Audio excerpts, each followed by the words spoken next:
एक समय की बात है।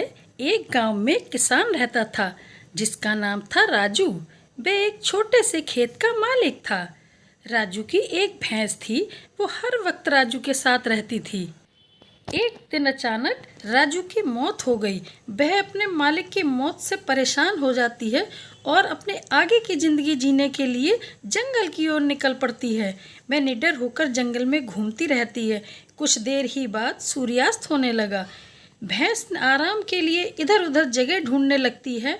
फिर उसे एक गुफा दिखाई देती है। वो उसी गुफा को अपना घर बना लेती है। वह रोज जंगल में जाती है और हरी घास खाकर वापस आ जाती है। इस तरह से कई दिन बीत गए।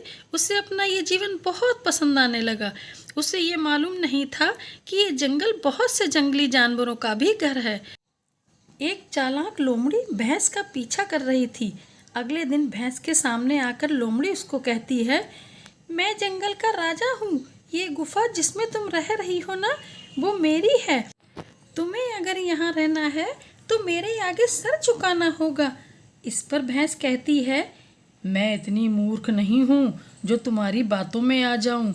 मुझे मालूम है तुम एक लोमड़ी हो। जंगल का राजा तो शेर होता है।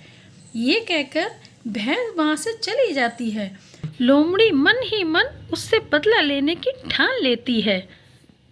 भैंस अपनी गुफा में जाकर सोचने लगती है कि अब मुझे बहुत सावधान रहना होगा। भैंस गुफा में आराम कर रही थी कि तभी उसे किसी के आने की आहट सुनाई देती है। वो गुफा से बाहर देखती है कि सामने एक शेर खड़ा है। ये देखकर वो डर जाती है और सोचने लगती है, शायद ये इस गुफा का मालिक है।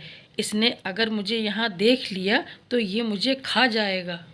वो अपनी जान बचाने के लिए एक उपाय सोचती है कि क्यों ना इसे डराया जाए। वह अंदर से आवाज़ निकालती है, अरे वाह, इतना बड़ा शिकार हाथ लगा है। आज तो इसे खाकर मैं अपनी भूख मिटाऊंगा।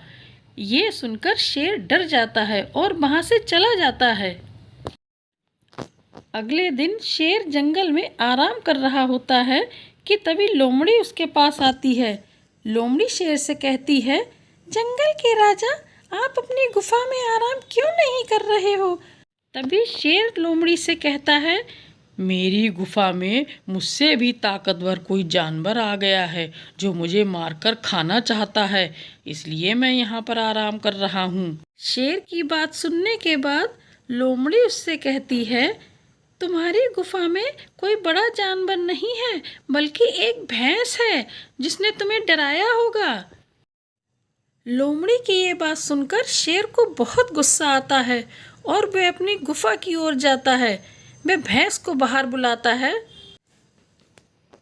जैसे ही भैंस गुफा के बाहर आती है, शेर उस पर झपट पड़ता है और उसको जान से मार देता है।